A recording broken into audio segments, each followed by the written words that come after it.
nom du Père, du Fils et du Saint-Esprit. Amen. Seigneur notre Dieu, par l'illumination de l'Esprit Saint, tu as instruit les cœurs de tes fidèles. Rends-nous dociles à ton esprit pour apprécier ce qui est juste et donne-nous toujours le réconfort de sa présence par le Christ notre Seigneur. Évangile de Jésus-Christ selon saint Marc. En ce temps-là, Jésus se manifesta aux 11 apôtres et leur dit: Allez dans le monde entier, proclamez l'évangile à toute la création. Celui qui croira et sera baptisé sera sauvé. Celui qui refusera de croire sera condamné. Voici les signes qui accompagneront ceux qui deviendront croyants. À mon nom, ils expulseront les démons. Ils parleront en langue nouvelle. Ils prendront des serpents dans leurs mains et s'ils boivent un poison mortel, il ne leur fera pas de mal. Ils imposeront les mains aux malades et les malades s'en trouveront bien. Le Seigneur Jésus, après leur avoir parlé, fut enlevé au ciel et s'assit à la droite de Dieu. Quant à eux, ils s'en allaient proclamer partout l'Évangile.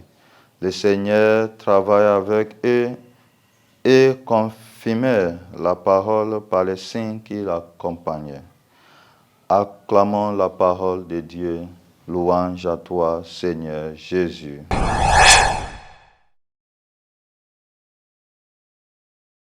Chers fidèles du Christ, aujourd'hui, mardi 25 avril, nous fêtons la fête de Saint Marc. Aujourd'hui, l'Évangile nous donne ce mandat d'aller dans le monde entier proclamer l'Évangile. Nous sommes tous bénéficiés de ce mandat. Voilà pourquoi nous sommes appelés les croyants.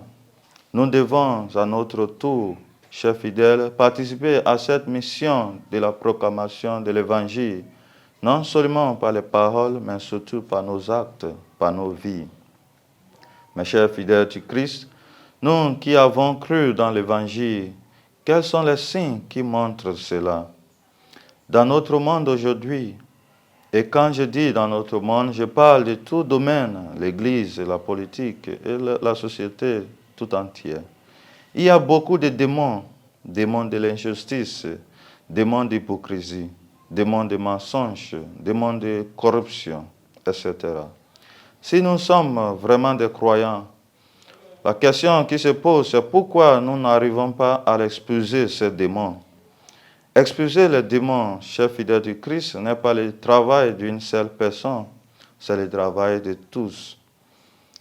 Ayons le courage, alors, chers fidèles du Christ, de modeler notre vie à l'exemple de celui qui croit vraiment dans l'Évangile qui lui a été proclamé, comme Saint Marc dont nous célébrons aujourd'hui. Et que le Seigneur nous donne ses grâces et que Dieu vous bénisse, le Père et le Fils et le Saint-Esprit. Amen.